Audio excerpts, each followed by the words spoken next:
اهلا بيكم حبايب ميدليرن في كل مكان. معاكم الدكتور طارق عبد الحميد مره تانية. اولا كل سنه وانتم طيبين بمناسبه شهر رمضان، واتمنى يكون بخير على كل الناس يا رب. انا بس بفكركم بالكيس دي اللي خدناها من يومين، لو تفتكروا نزلت انا السؤال الكيس، وهنا هندردش فيها حبتين. هو كان شاب كده بدأ بيجيله جوندس، وعنده كرونيك اكتيف هيباتايتس، وبيجي له اتاكس اوف هيموليتيك انيمياز احيانا، وارثرالجيا، وبعد كده بدا يديفلوب ليتر اون باركنسونيزم واتاكس يعني. وسالنا سؤال واحد: what is the most likely diagnosis؟ شوفوا يا جماعه، هذه الكيس is a typical case of a disease called، وكلنا يمكن سمعنا الاسم وخدناه عندنا في الجي اي تي، روحوا على البلاي ليست هتلاقوه، الا وهو الويلسون ديزيز.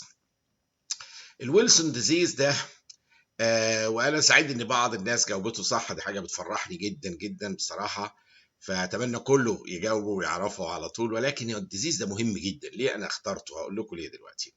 هذا الديزيز if we recognized it as doctors، سواء حضرتك او حضرتك detected الكيس دي earlier than this stage، الطفل ده ممكن او الولد ده ممكن ينقذ عمره ويعيش حياه طبيعيه لو اتعرفت بدري ويتلحق. the earlier the better انه يتلحق، لانه هو هذا المرض هيكمل ويدمر السي ان اس ويعمل باركنسونيزم واتاكسيا ومشاكل مرعبه، وممكن يفضل البني ادم ولا حد دريان ايه اللي بيحصل، ولا حد دريان بيه لحد ما يجي حد يشخصه، بس يبقى تو ليت. فانا عايز نعرف حاجه معينه، المرض ده بيحصل فيه ايه، بيشتغل ازاي، عشان نبقى فاهمينه. هو اساسا ديفكت في السيريولوبلازمين. ايه بقى السيريولوبلازمين ده؟ زي نون ده الكبر كارينج بروتين اللي ايه بيشيل الكبر ده. تخيلوا كده ببساطه، بيساء بين البايل بالبيلياري اكسكريشن، الكبر محتاج ايه؟ السيريولوبلازمين ده عشان يتم. طب ما فيش سيريولوبلازمين نتيجه اوتوزومال ريسيسيف ديس اوردر. معظم الميتابوليك ديس اوردرز عامه في البايوكيمستري، الحاجات البايوكيميك بتبقى اوتوزومال ريسيسيف ولله الحمد. يعني ريرلي في حاجات اوتوزومال دومين، بس اساسا ريسيسيف. فهذا الديفكت في السيريولوبلازمين مش عارف المسكين ايه يشيل الكبر ايه في البلياري اكسكريشن، وبالتالي يبدا يتجمع الكبر في الاول خدوا بالكم في الليفر، يتجمع يقوم يجي للطفل ده اتاكس اوف هيباتايتس، اكيوت هيباتايتس انفلاميشن كده مفاجئ، يطلع ريليس لكبر جامد قوي يمسك في السيل ممبرين بتاع الار بي سيز، يروح مكسرها، يحصل هيموليسيس. فبتيجي مع الاتاكس اوف اكيوت هيباتايتس ان هو الريليس اوف كبر بكميات كبيره فجاه على الريد سيل ممبرين يعمل هيموليسيس. فدائما كما ذكر كتاب سيسل تكست بوك اوف ميديسين كان يقول لك ايه؟ ان هو اي طفل صغير بيجي له attacks of hepatitis like features ومعاها هيموليسيس، you must consider احتمالية الويلسون ديزيز. ليه؟ لأن لو لحقته بدري هيتعالج ويخف تماما، يعني بدرجة عالية جدا. لو قعدت مستني عليه بقى، ده بقى دخلنا في قصة نيورولوجيكال مانيفستيشنز وتبقى ريلاتيفلي ليت.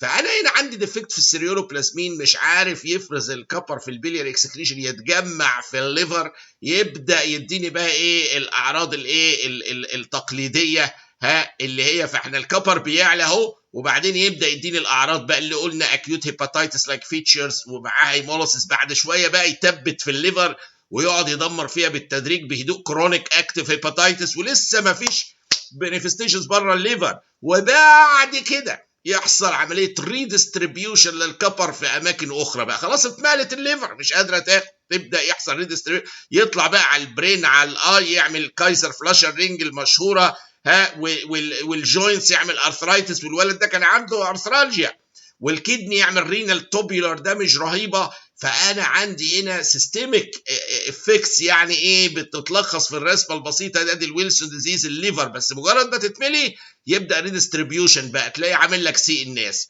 كايزر فلاشر رينج اللي هي على البريفري شايفينها دي، الهارت بيتاثر، كاردياك ماسل، هيموليسيس، الجوينتس وارثرالجي ارثرايتس، رينال توبيولار دامج الى اخره. ولكن في البدايه بتبدا بليفر هيباتولوجي. عشان كده كتب الهيباتولوجي شيرلا شيرلك زمان وحاليا الحاجات الجديده كلها ايه بتلاقيها مهتميه قوي بالويلسون ديزيز ده، لانه بيترسب في الليفر، يدي هيباتيك مانيفستيشنز، ولكن الاوتو ايه ايرلي، لما يجي لي في طفل في اكيوت هيباتيتس لايك فيتشرز والاقي فيتشرز اوف هيموليسيس على طول، وانس دي اتشبكت في الدماغ، الولد ده او الطفل ده انقذ حياته او انقذت حياته. فهنا ده موضوع نقص السيريولوبلازمين، وازاي هو ايه بيلعب رول جامد قوي، ايه بيعلي الكبر في الليفر، وبعد كده هيباتايتس بعد كده يريدستريبيوت لايه الاذر تيشوز زي ايه ما شفنا. هنا اهوت في انفستيجيشنز رئيسيه للمرض ده اللي هو السيرم سيريولوبلازمين، تعتقدوا هيبقى ايه بالعقل؟ يعني بقول ما عندوش سيريولوبلازمين هيبقى واطي.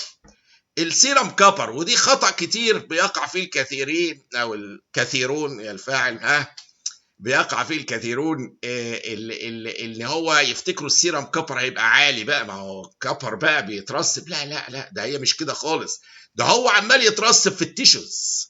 فهو في البلاد لما قيس السيرم هلاقيه قليل لانه مترسب في التيشوز، خدوا بالكم. ده سؤال دايما يعني، يا معادله امريكيه يا اما RCP كومون قوي يجي ان هو السيرم كبر اخبار ده في الويلسون ديزيز بيبقى لو بيبقى واطي. عندي بعد كده ال 24 اور يودينري كابر اكسكريشن، ده اكسكريشن بقى، ده عمال يترسب في التبيولز ويبوظها وينزل في اليورين فتلاقيه عالي. ولكن عامة 90% من الحالات بيبقى عندها لو سيرم سيريوروبلازمين ليفل، لان هو ده اساس ايه الديفكت. كتريتمنت للحالة دي الحقيقة بتبقى دايما بنفكر في كابر كيليتنج ايجنت، يعني اللي هو ايه دي بنسلامين مثلا ومعاه بايريدوكسين. واحد يقول لي ايه بايريدوكسين علاقته بالموضوع؟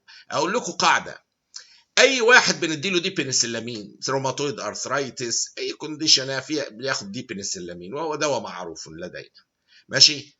ده بيعمل ايه؟ بيقلل نمره واحد الاكتيفيتي بتاع فيتامين بي 6، ويقلل الابسوربشن بتاعه، ويعرض العيانين لان يجي لهم بايريدوكسين وفيتامين بي 6 ديفيشنسي. فانا مش ناقص نيورولوجيكال يعني مشاكل ونيوروباثي، هو اوريدي داخل في مشاكل. فهنا زائد القاعده في الديبنسلامين، فهنا عادي جدا ان انا ديبنسلامين هيكسر البايريدوكسين او الفيتامين بي 6 ويقلل الافشنسي بتاعته. ولذا اي عيان بياخد ديبنسلامين من الافضل نديله حوالي يعني بتبقى من 5 ل 25 مللي جرام ديلي، ذاتس فاين، ده ووتر سوليبل، ودي مش هتعمل اي مشكله الجرعه دي. الزنك برضو كابر كيليتنج ايجنت من احلى ما يمكن. والترنتين اللي هو تراي ايثيلين تترامين، انا اسف يعني بس اختفت ورا الشاشه الصغيره، لكن هي الترنتين ده برضو شبه الديبنسلامين كابر كيليتنج حلو قوي وكله ولكن ميزته ايه بقى؟ انه مور سيف، ليس سايد افكتس. فيعني حاليا اتجاه الكتب يعني البطنه الموست ريسنت الطبعات 2021 والحاجات الجديده الكبيره نتجه لايه؟ للترنتين. هو حاله نادره الويلسون ديزيز بس فيها انقاذ حياه بني ادم، يعني الحقيقه بالنسبه لي تفرق جدا. فالترنتين ده سيفر عن الديبنسلامين، ولكن الديبنسلامين بيستخدم ومعاه البارادوكسين قلنا الزنك والترنتين، كل دول كابر كيليتنج ايجنتس عشان ننظف ايه التيشوز من الكابر ونطردها بره. زائد طبعا بناخد بالنا ان يعني بيقال مثلا العيانين دول يشربوا الميه اللي هي عارفين يعني مش الميه المعدنيه اللي فيها كبر وكده، ياخد ميه لازم نبقى ضامنين ما فيهاش الكبر، اللي هي عارفين الميه اللي بتتاخد لبطاريه العربيه اللي هي بتبقى بيوريفايد دي خالص، دي بتتاخد هنا هوت للبيور ووتر اللي لازم نضمن ما يبقاش مينرال ووتر، نضمن ما فيهاش كبر لان ده كميه. زائد الاكل، في اكل فيه كبر كتير، الليفر بيبقى فيها كبر. فمن الحاجات مهمه قوي ان ناخد بالنا ان الطفل ده او الشخص ده او الولد ده ما ياخدش كبر في الاكل ولا الميه، حتى نتاكد ان نسبه الكبر فيها اخبارها ايه. زائد ندي ايه كبر كيليتنج ايجنت زي الديبنسلامين. ايوه ميه مقطره، افتكرت الاسم بالعربي، معذره بقالي سنين بس الميه المقطره. فالطفل ده ياخد ميه مقطره، ده اللي يشربه لان ما فيهاش كبر، مضمونه 100%. ومع الكبر كيليتنج ايجنت دي بنسلامين زنك ترنتين، ونقلل ايه الكبر ايه انتيك ايه في الفود بتاعهم. فهنا الطفل ده اللي جالنا الحقيقه وشفنا حالته وشفنا ازاي